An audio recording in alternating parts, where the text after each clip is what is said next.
Just a quick message before the episode gets underway. I want to let you know that there is an opportunity to sponsor the RG10 podcast. More about this at the end of the episode, so keep listening. Welcome to the RG10 podcast, brought to you by the people behind RG10 magazine. The aim is to bring you interviews, information and entertainment. In fact, anything interesting that's relevant to living around here.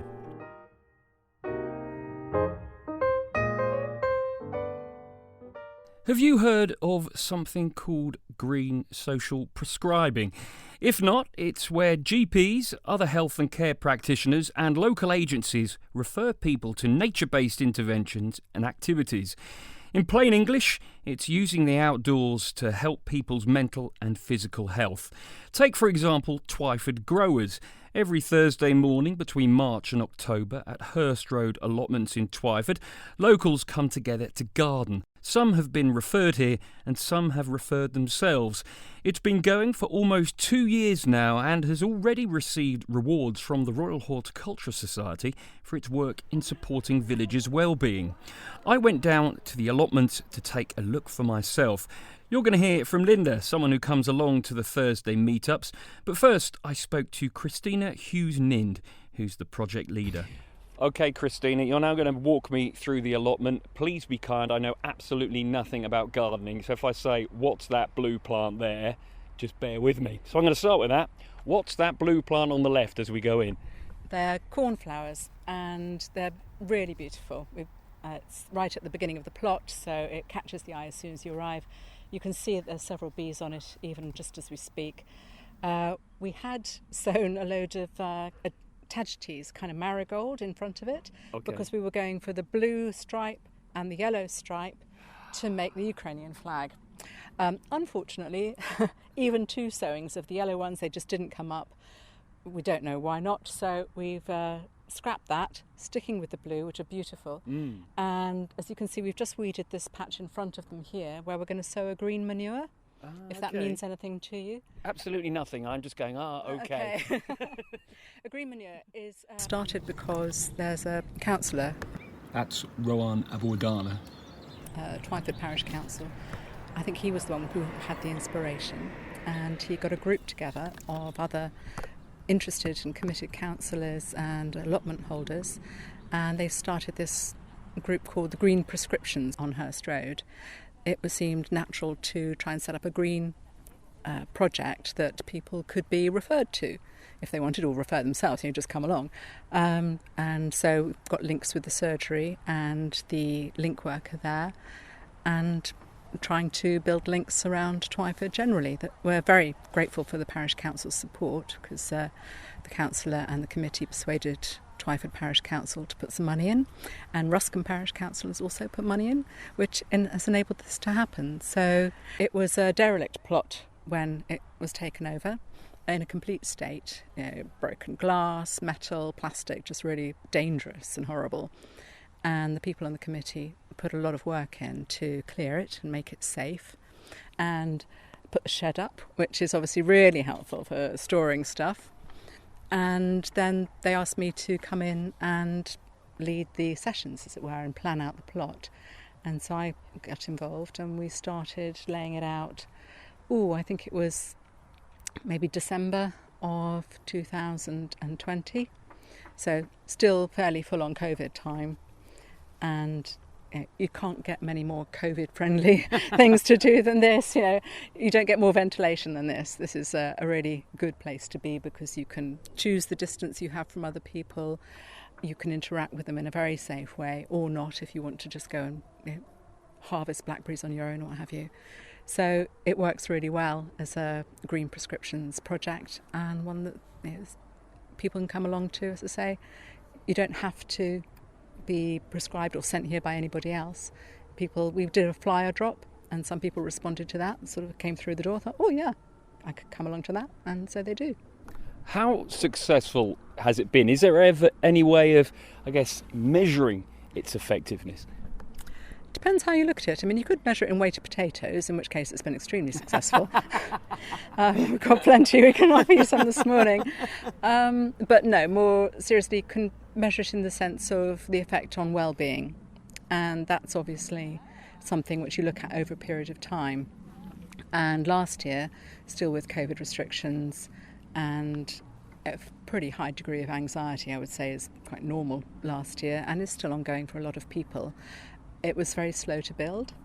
This year we've got more people coming and still more inquiries are coming in. We do have space for a few more people to join us if they want to. And so the way I would measure it is people voting with their feet. Are they coming? Do they enjoy it? Clearly, because it's so completely voluntary. And they're obviously getting something out of it. After a certain number of weeks or months, then I will talk to individuals and on a private basis and ask them to tell me what they find out about it. And we will do a little survey at the end of the season. Strictly speaking, it will close in the winter, but who knows, if people are keen enough to carry on meeting, then there's always stuff to be done on an allotment. It doesn't have to be put to bed at all. And so I think the proof of the value will be in how much people keep coming and want to come. Do the people who come, I presume they don't need to have any kind of gardening background? Not at all, no. And it's not a boot camp. There is no compulsory digging. There's no compulsory anything. So anybody who wanted to just sit and be here and talk to other people about produce and growing stuff would also be welcome. It's not about having to know, having to do, or anything like that. And so there's always a variety of tasks. You don't have to be able to kneel. You don't have to be able to stand for long periods or dig or anything like that. We're quite into no dig for various reasons, but not just because it's a lower effort. So it's open to, I think if you are a wheelchair user, it's a very uneven surface, so that could be a challenge. Or if you have really serious balance problems, again, the uneven surface and grasses, we've got quite a lot of grass to walk on here, and that can be extremely slippery. So those would be the two things which would make me warn somebody to think carefully. But otherwise, I can't see any reason why people wouldn't find it a beneficial thing to come and do. Linda, first of all, tell me, what do you get out of coming to Twyford Growers? Why do you find it so useful? Well, I think after the couple of years we've had of being in and not seeing very many people, this was an opportunity to meet some more people, be in the fresh air, grow some produce, get a bit frustrated when the pests attack things, and just meet other people really and get out in the sunshine or the rain, whatever. When it was suggested to you that you came here, I don't know the circumstances of that, but what was your initial reaction? Well, it was through a leaflet drop through the front door, and it was saying Twyford Growers, if you're feeling a bit fed up after the last couple of years and you want to get out, that was when I rang Christina and said, OK, I'll give it a go. And has it done the trick? Yes, it's nice to have that thing in your diary every Thursday, be here sort of after 10 and, do what needs doing. And if you could look over the allotment now, what's been your biggest success growing-wise, would you say? Green fingers or not? Well, I think everyone has success with courgettes, and they have grown apace to the point where they're not really courgettes anymore. But they've done... Is there any thinking that it is, in a way, any kind of alternative to, or maybe works alongside something like medication, or am I drawing too long a bow there? No, I think there's quite a lot in that. The research is increasing to show about the beneficial effects on various levels, and it's still not necessarily fully understood, but then a number of theories about this. One is called attention restoration theory, which is about the nature of the concentration that you use when you're weeding or pinching out tomatoes, what have you. It's enough to engage your brain, but not so much that it exhausts it. And if you have come here in a stressed condition or in a very sluggish mental condition, it provides just the right amount of stimulation and just the right amount of absorption to get your brain flowing again in a relaxed way. And so it actually improves your ability to concentrate, your ability to attend to things subsequently.